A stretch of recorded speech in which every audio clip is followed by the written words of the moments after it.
what's questions that could really serve the group, because we have such a wealth of wisdom. Such a wealth of wisdom. And so let's start it off, Caleb.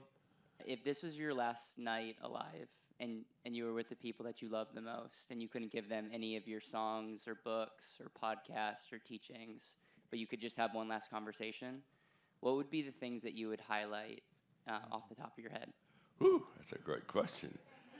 Didn't look for that kind of depth there. Hello.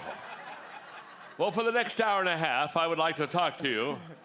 It's kind of funny, Caleb, you asked the question, because I have a teaching called If I Could Spend One Day With You.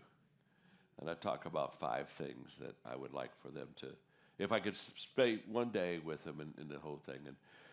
And what's interesting is I deal with a secular crowd 90% of the time. My world is, I crossed over. I live with lost people. And so when I say I would share, if I could spend a day with you, privately, one-on-one, like I would with you, Caleb, around a table perhaps, there are 5 things I would share with you. So when I do this publicly, I look at them and say, if I saw you privately, I would share there are 5 things that I would want you to know. But today, here, in this setting, I'll give you 4. Drives them crazy. Then I would say, what do you mean 4? I thought you said you had 5. Well, I do. Well, why don't you share the 5th one? Well, I wouldn't do that. It's about my faith. And I wouldn't do any bait and switch on you for anything in the world. You didn't come to hear me talk about my faith. And so I might offend you. I don't want to offend you. So, but let's just do 4. Let's just do 4. And then I do the 4 with them. And the 4 things I would share with you is those closest to you will determine the level of your success. Nothing is more important than who your inner circle is. They will either make you or they will break you. They're either an asset or they're a liability. And so when I turned 40, I realized I was going to be only as good as the people I had around me. So I better invest in them. I better get good people. They're going to lift me. It's the law of Mount Everest. If you're going to climb it, you got to have people that are going. If you're going to climb a big mountain, you got to, if you have a big dream, you got to have a big team. So it's who you select. The second thing is that your perspective in life determines the life that you live. How we view things is how we do things. And so when people view life in scarcity, that's what they receive. If they view life in abundance, that's what they receive. And by the way, they're both real worlds. It's not like one's wrong and one's right, one's false. No, they're both real worlds. So your perspective is huge. And I wrote a book called How Successful People Think.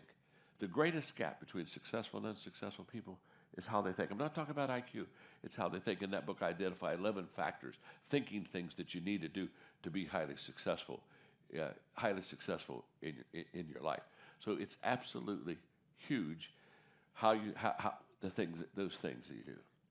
The third thing I would talk to them about is the unsexiest word in the English language, but it's huge: consistency. Consistency beats intensity. So I watch people who they get intense, and I look at them and say, you really need to chill out. And the reason you need to chill out is you're going to do it all your life. So don't wear out the first 3 years. Consistency compounds. You see, your work has to be stored up before it shows up. So if you got an ice cube and it's 28 degrees, if you turn it to 29, nothing happens. 30, nothing happens. 31, nothing happens. You turn it to 32, and that little ice cube begins to drip. And you look at it and say, oh my gosh, I just got good. No. You were good when you went from 28 to 29 degrees. It was just stored up. It was stored up. It was stored up. It was stored up. But if you're consistent, you get to that 32, and all of a sudden it shows up. You didn't get good when the ice started melting. You got good when you were consistent at 28, 20. Are you with me? It's that consistency. And in a culture that wants instant gratification and all that stuff that immaturity brings in that process, there's a tendency for us not to value consistency and what it does and how it makes a difference in our life and how it brings us to a place of. Here's what I can say. On the front end, you're usually not as bad as people think you are.